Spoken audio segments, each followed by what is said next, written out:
BNP Paribas, partenaire des plus belles histoires de Roland-Garros, aux côtés des ramasseurs de balles depuis plus de 50 ans. Sasha, tough luck today, but how do you look back at the last 2 weeks in Roland-Garros and your best ever result here? It's been not an easy weeks, you know, physically, mentally, and having the best round of my life at the Slam, going into the quarterfinal, it means a lot to me. It's an achievement that it's a new milestone, you know, that I opened. I have won 250s, 500s, been a second week, but never been to the quarterfinals. So yeah, that's a very positive week.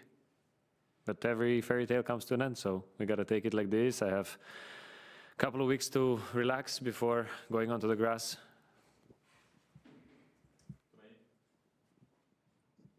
It's such a great tournament we played. Just could you put into like words how difficult it is to play Jannik right now? He's obviously reached the semis without dropping a set, and it just seems very difficult. Yeah, obviously it's not easy. He's you know, he's playing fast, he's playing smart, and you know, he's basically playing every match under 2 hours. So he's very at the top level. So it's not easy, as you can see. I mean, it's not only me, you know, who got bageled. So yeah, I mean, I wish him all the luck. I mean, he deserves to be where he is, and we're gonna see. We're all gonna wait for the final we all wanted. Was there anything that surprised you by the way you played or what you achieved on court in the last 2 weeks or in the entirety of the clay season that you weren't, you know, that you didn't see coming from you? As I mentioned this many times, you know, I just changed the approach in the game itself. So I came to clay with no expectations, but with expectations, you know. So in a way, like I'm not coming to lose, you know, in the first round at the tournament because I played how many events? Maybe I played like 6 events. So definitely, it's the best clay court season I ever had, and it's a positive impact on my rankings. I'm back in the top 50. I think where I belong, and I do believe that this is just, you know, the start to try to climb back, you know, to the top 20 maybe. Yeah, I think you've now played Jannik on all the surfaces. Is there any difference with him, clay, hardcourt, grass? I honestly don't remember, because we played on grass in Halle 2 years ago, and I played him first time in Dubai or Miami quarters in 2021. I mean, he's been improving since then, reaching a lot of highs in his career, and yeah, he's deserves #1. I'm wondering if this new relationship with clay would make you experience the Latin American golden swing in February. Good weather and nice food. We have to see the offers, huh? I'm not going there on my free will, huh? I'm sorry, but I don't think this tournament is for me because we don't spend much time home. And, you know, if I sacrifice the European indoors, that means I'm going to be 3 weeks in Australia, 3 weeks in South America, that is India, Wells, and Miami, so I'm not going to be home that much. So, as I said, depends on what's on the table, but in the reality, I'm not looking to play that because it takes weeks off from me as being a father and a husband, which is also important for me. Ciao. I remember that in Miami you finished your match against Sinner. You told him you're not human. Did he become more human now or even less? Because today you had 2 break points, which were already better than what Zverev got in the Australian Open finals, because he didn't get not even 1 break point. But how did you find him different, I mean, in this, you know, time? And he has changed, in your opinion, a bit, or became even more solid or more human or dishuman?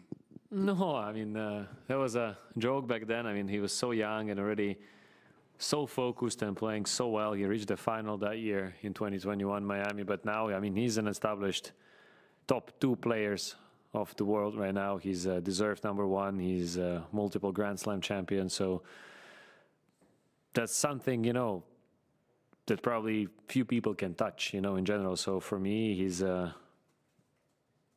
unbelievable. As I said many times, you know, it's on the other dimension, you know, like with all the aspects of the game. And being able to face him another time, it's a really, really nice for the experience, and you try to get something from it, you know, some positives. You see, you know, where what I was doing was harming him a bit in the second set. So that means I have a, you know, a little hope in the next times when I'm going to face similar players, similar, you know, like a top players, that I'm capable of damaging them. So this is what's important for me. But on his side, I mean, I think his tennis already proved everything, you know, and he's going to be for years to come.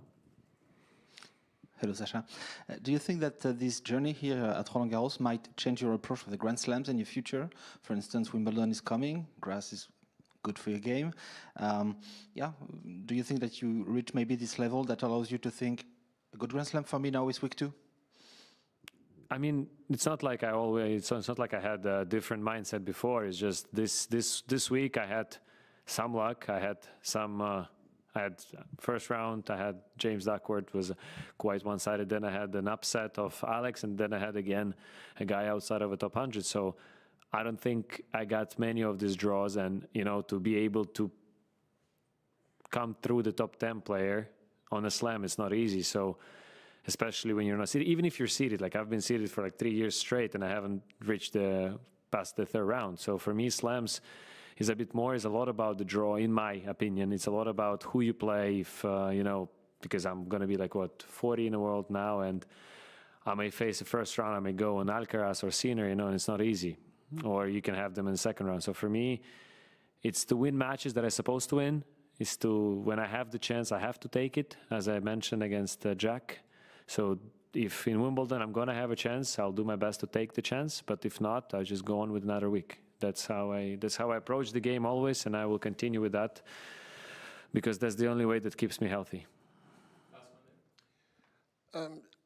Sasha, you've been around a while, but this is still a first for you, reaching the quarterfinals of a major. When you leave here and you reflect on what you've achieved, what would you consider changing things, or just continue the way it is, or will there be a different approach overall, I'm talking, on and off the court?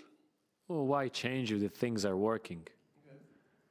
This is very simple for me. I mean, I never had the goals to be a Grand Slam champion. I never had this even, I don't think I ever had a thought, you know, that's like, it's not like about possible or not possible. I never wanted that.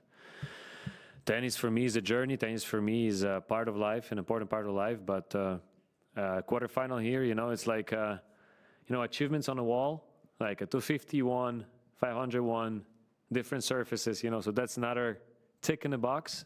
And if by the end of my career, I would have, let's say now I have one quarterfinal, so I have 3 to go, that will be fun.